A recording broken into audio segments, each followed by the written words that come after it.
Mantan Sekretaris Umum FPI Munarman divonis 3 tahun penjara oleh Majelis Hakim Pengadilan Negeri Jakarta Timur dalam kasus tindak pidana terorisme atas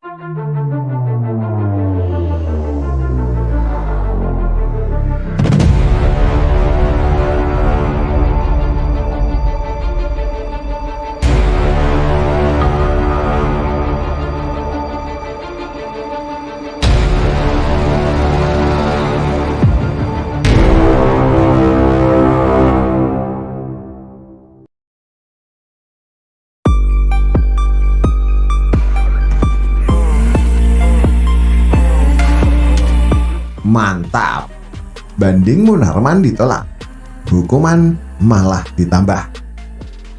Ditulis oleh Erika Ebener. Tanggal 6 April 2022 lalu, Pengadilan Negeri Jakarta Timur memvonis mantan Sekretaris Umum Front Pembela Islam Munarman 3 tahun penjara atas keterlibatannya pada tindak pidana terorisme dengan nomor perkara 925-PIT-PN JKT TMN.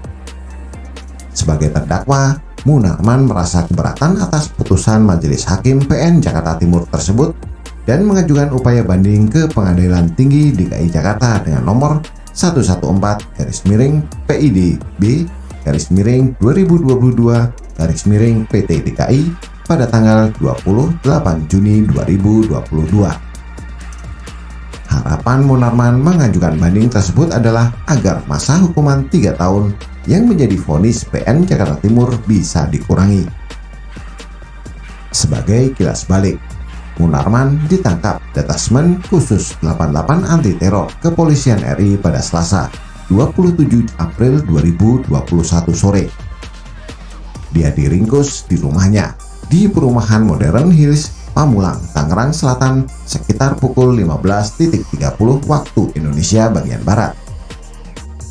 Hanya dalam waktu 1 hari, karena bukti-bukti keterlibatan Munarman atas tindakan pidana teroris cukup kuat. Munarman pun ditetapkan sebagai tersangka kasus terorisme.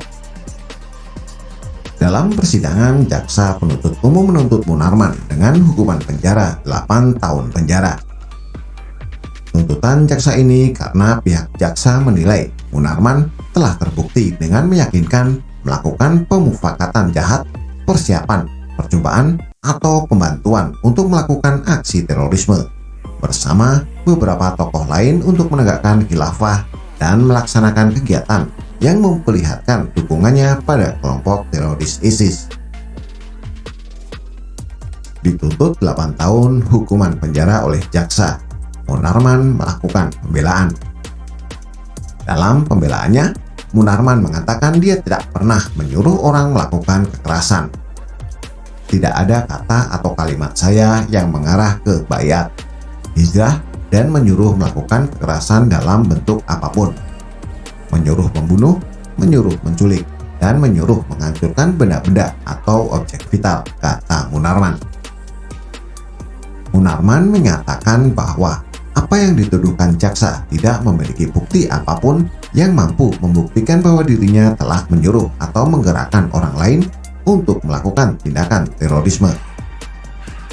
Munarman juga mengatakan bahwa dasar dari laporan, yaitu video yang memframing dirinya berbaiat ke ISIS, tidak membuktikan apapun. Pasalnya, di dalam video tersebut, Munarman mengklaim dirinya tidak mengangkat tangan ataupun mengucapkan kalimat baiat. Munarman justru menyatakan bahwa dirinya dan FPI menolak kekerasan dan terorisme sebagai sarana perjuangan dakwah. Pledoi Munarman setebal 450 halaman ditolak Majelis Hakim.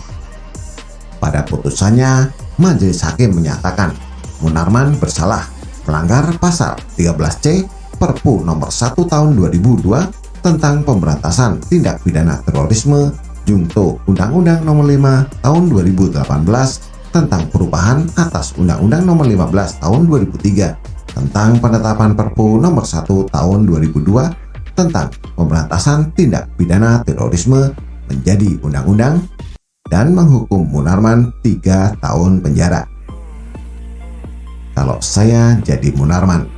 Dihukum 3 tahun penjara dari 8 tahun hukuman yang dituntutkan jaksa harusnya diterima karena 3 tahun adalah kurang dari setengah masa yang dituntutkan.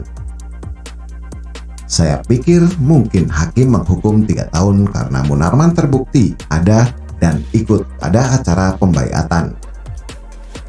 Ini malah mengajukan banding. Walhasil, putusan Majelis Hakim Pengadilan Tinggi malah memperkuat putusan dari Pengadilan Negeri Jakarta Timur.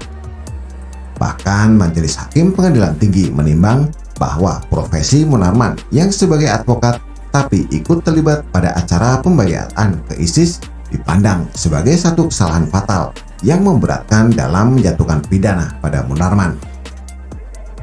Keren juga Hakim Pengadilan Tinggi ini. Mereka tidak melihat adanya alasan untuk meringankan hukuman Munarman. Tetapi profesi Munarman sebagai seorang praktisi hukum membuat majelis hakim memperberat hukuman menjadi 4 tahun penjara. Artinya Munarman akan kehilangan momentum Pilpres 2024 karena dia akan baru bebas setelah tahun 2025. Saya yakin Munarman tak akan mengajukan upaya kasasi. Apalagi di tingkat Mahkamah Agung, bisa-bisa Majelis Hakim Mahkamah Agung mengabulkan seluruh tuntutan yang dulu diajukan jaksa, yaitu 8 tahun hukuman penjara. Karena buat kita hukuman 4 tahun penjara untuk seorang yang mendukung tindak pidana teroris masih sangat terlalu ringan. Bagaimana menurut Anda? Silahkan tulis komentar di bawah.